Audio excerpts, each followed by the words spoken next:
If you want to be notified when Breakfast Club videos go up, remember to subscribe and click the bell. You say you wanna try, but you never do. Sugar, there's a reason why we lose. You say you wanna cry, but you never do.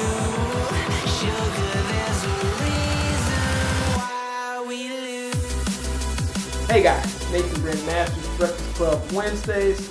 I'm going to try to do this. Well, first let me say I've been enjoying the video about Islam and toxic ideologies, things of that nature. I really like the tone of that discussion. One thing I want to add is just about toxic ideology overall, especially when you get into Islam and things of that nature. One of the big issues, I think, is obviously money. And what I find when it comes to these ideologies is that there's always somebody at the top who's making money off of the death, destruction, the violence. Every major toxic ideology, whether it's religious or political, somebody on the back end is making a lot of money from it, and that's how it came into being in the first place. You know, let's move away from Islam for a second. Let's go with Christianity. Something I'm very familiar with. There's no point in the Bible where Jesus said, you know what would be a good idea if you take the sword and just kind of go around and start, threatening people with it. Say, if you don't convert, we're going to kill you. In fact, Jesus said the opposite. The worst that you were to do if somebody didn't convert was to shake the dust from your feet or shake the dust from your clothes. That was about it. You didn't hit the person. You certainly didn't come at him with a sword or a weapon. You just said, okay, and you left. Now, at some point, somebody said, if you actually go into these lands and just kind of take a sword and start forcing people to convert, it would make the conversion process a lot easier. Now, the people who came up with that decision, of course, they got a lot of money for it. A lot of money exchanging hands when you come up with these kind of ideas. Even if you look at us, you look at democracy, for instance, democracy and capitalism, ideas that I love, but it's very odd that a lot of times to spread these ideas, it comes with a bomb. It's, let's free these people by blowing them up or something like that. So the military-industrial complex needs to stay afloat, and if we're always having wars, then they'll always have money. Everybody has a reason to fight. And this goes back to even what we saw at VidCon. At VidCon, we saw a lot of people getting together. A lot of what's happening here at the Breakfast Club happening at VidCon. A lot of people with toxic ideologies sitting down and talking to one another and saying, okay, I can understand your point of view. Maybe we'll change the way we do things because now I see you as a person. Now, two people particularly stand out.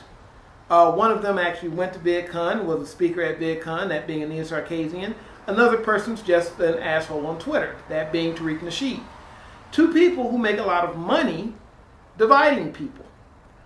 And those people are seeing that they're threatened. They're threatened. They're threatened because people are getting together, and once people get together, they're probably going to look at you and say, oh, you're the asshole in this situation. The same is true with all toxic ideologies. Once people start getting together and saying, let's talk about this in a reasonable, calm manner, like the discussion that we've been having in the past few days, somebody's going to lose some money. Because people are going to stop and say, well, instead of doing things that way, why don't we do this? Why don't we meet in the middle? Why don't we find out how to do it? Because almost always there's a way for every reasonable person to meet in the middle, all right? Reasonable people, here's the thing about reasonable people. Reasonable people don't particularly like to fight. That's why you can have, a billion Muslims, and it's actually a fraction of them, a very small minority, that are doing the extreme, that are the extremists. But even at the top of that minority are people who have all the money. They get financed, they have armies, they have power. when you start losing that power, when people start talking about these things, you have a possibility of losing power, of losing grip. Somebody will wake up and say, I don't really want to do this. I see that person as a person. One of the problems with extremism is that extremists are usually taught or usually see other people as a problem that won't go away. Just the other day I heard Andy Warski say this, and it's very true. A lot of times we have problems with a group or an ideology in itself, and we take our problems out on the whole group instead of saying, well, this is just this particular person with the ideology. We say, no, all of them think this way. And I think that's what's happening with Muslims. I do think that there is a divide between progressives and more people, more of the conservative type, and that divide does seem to be one side seems to care more about the Islamophobia, where another side does seem to care more about the very fact that it's happening. So I guess the question is, what's the solution? And for me, I guess the only thing I could say is maybe better law enforcement, better tracking. In a lot of these situations, no, not all, but certainly in the 9/11 situation,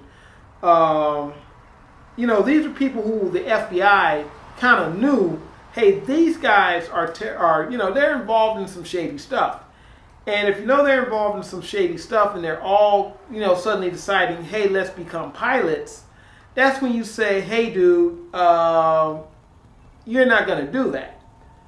And I know people are saying, well, they weren't sharing information and things like that, which is kind of silly, because I don't know why law enforcement groups wouldn't share information, which is why we have Homeland Security now. But for me, I think if you have somebody who's on a watch list and they're doing something that's kind of on the shady side, that's when you step in before they blow some shit up and say that shady thing you're doing, you're not going to be allowed to do that. And it's kind of hard for me to say that, because I'm a person who believes in the Constitution. I believe in equal rights. I believe everybody should have their rights and freedoms. But I definitely believe that if you know somebody is on a terrorist watch list, if you know somebody is connected with radicals, I don't care if they're Muslim extremists, I don't care if it's Antifa, whoever it is, all these people, if you're known to be dealing with radicals, I have no problem with the government keeping an eye on you. And when you start doing some shady stuff, the government kind of steps in and say, hey man, let's have a talk about this shady thing you're doing. We want to have a little conversation about that. More and more innocent people are getting killed and harmed and hurt by law enforcement than people that are actually trying to, blow some shit up or run a car into a group of people. And I understand sometimes these are lone wolf efforts, but a lot of times you kind of know this thing. A lot of these people plan these things. I could easily be wrong about some of that. I don't know exactly what goes on in the government. Maybe there's a ton of these attacks happening every day, and the government thwarts like 99% of them. I don't know. And I know that can be iffy, because I know that can be used in a very bad way. It can be used in a way to stop people with particular political views. It can be used in some negative ways. But almost anything that you come up with is going to be open to corruption, which is, I guess, the problem with all of this. Bad ideologies come out of corruption. And the reason we can't fight those bad ideologies is because a lot of us are corrupt as well, and we have a lot of bad ideologies. So it's bad ideologies on all sides, and I don't think we're ever going to really be able to stop it, because there's always going to be someone who says, there's always going to be someone who gains power from it in some way, shape, or form. You're going to have people who gain power, at the top of the extremists. You're going to have people on the other side who gain power from saying we should fight those extremists and we should do the worst thing possible. And then there's going to be somebody else saying, no, we shouldn't fight them. You're the problem. There's so many sides to the situation, and in my opinion, none of them are good. I think all the sides are bad actors in the situation. I know that there are some good people who would love to sort this stuff out, but I think at the top of all of these, at the head of all of these, I think everybody involved is a bad actor. Particularly at the heads of all these groups, and some of them may even think that they're doing the right thing. Again. They may feel that way, but I think if you actually sat down and talked to them, you would find that when people start not having excuses anymore, when people stop making sense about why they're doing things, that's when you know that, in my mind, that's when you kind of know that something else is afoot. Going back to the Sam Harris discussion with Cenk Uygur, there is an idea of conquering in Islam. That idea is there.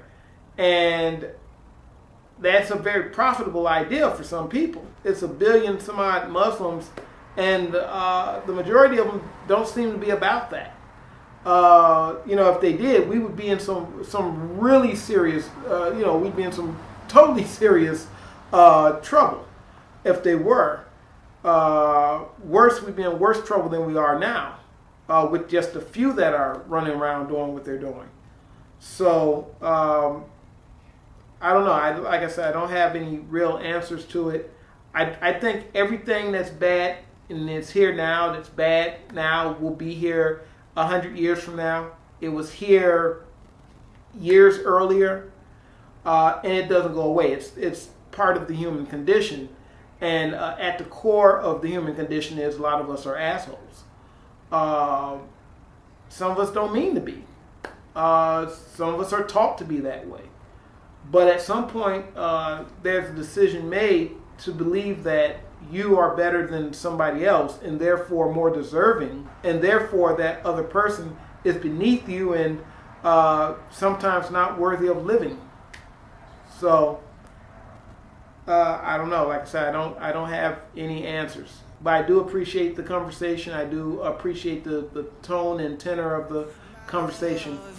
So you guys take it easy. Nathan Brandon Masters. Awesome. Don't say you're on the run to the other side, my love. You say